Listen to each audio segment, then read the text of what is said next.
Aurangzeb and Murad were fighting. So during this time, the Aurangzeb killed his brothers, that is Dara and Murad, and Suja, due to he fell to the Arakan lands, that is Myanmar. He ran away, but Dara and Murad was killed by Aurangzeb.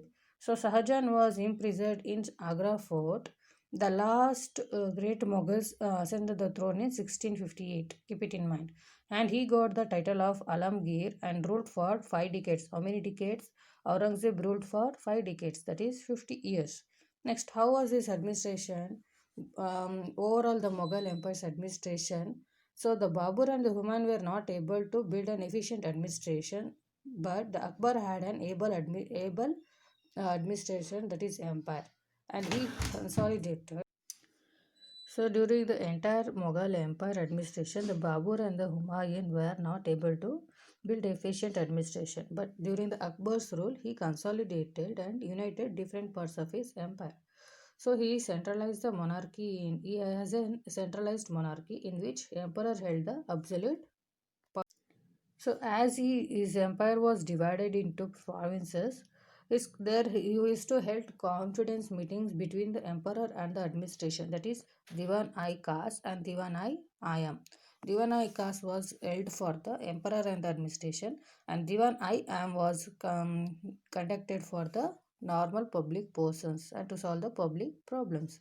Next, central administration. How the central administration was during the Akbar's rule.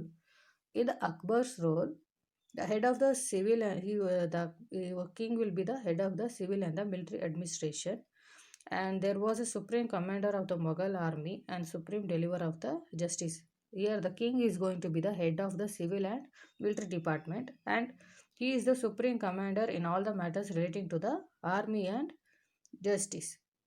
Next, he was appointed officials in order to carry out the administrations like Wazir or Diwan, who was in charge of revenue department, and Mir Bakshi, head of the military department, Mir Saman, supervisor or royal of household, and Sardar Hai Jahan, Quasi, he will be the advisor of to the king in all the religious matters.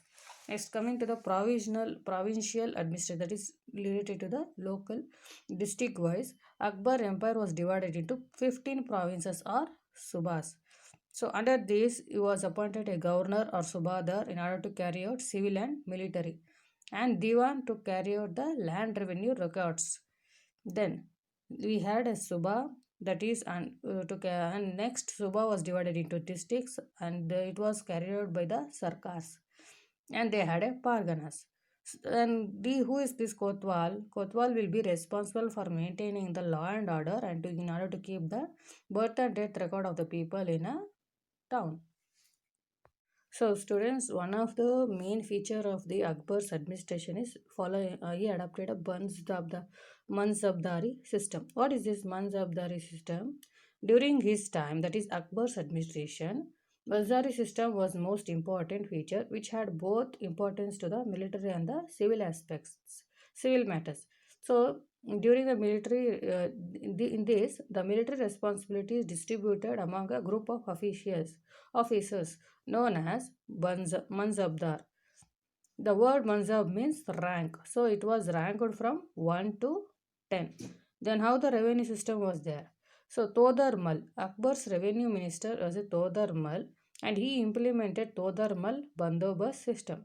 So as per the Todarmal Bandobast system, the land will be measured by bamboo reeds that were to be joined with the iron rings.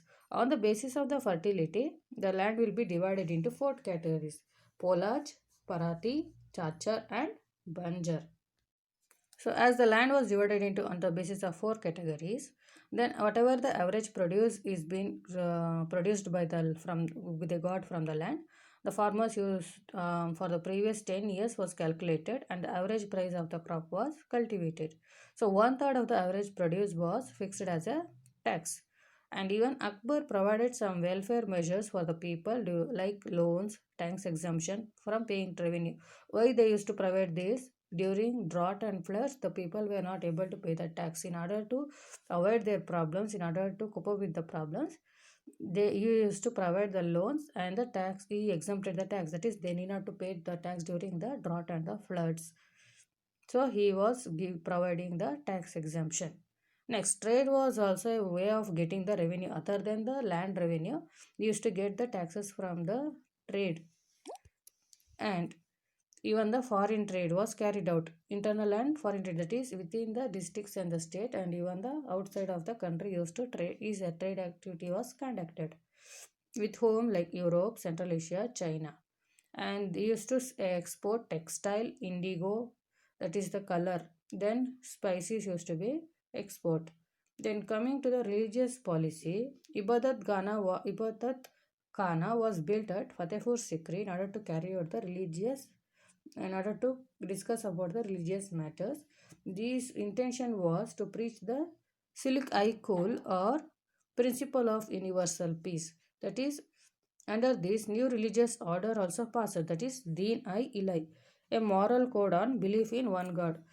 Here in this, every religious preachers used to sit and discuss all the matters relating to the religious practices, and to have a one belief on one God. Treating God is one, though the practices are different, we should treat as.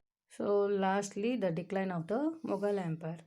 So after the death of Aurangzeb in 1707 CE, it got decline in the it's ended, and the last Mughal emperor Bahadur Shah Zafar was arrested, and he exiled to Rangoon by the British. So this is all the main highlights of the Mughal Empire chapter. So please go through the points, and in the live session we'll be discussing about this chapter, and next we'll move on to the new chapter. So thank you. Please be thorough with the chapter, and we will discuss.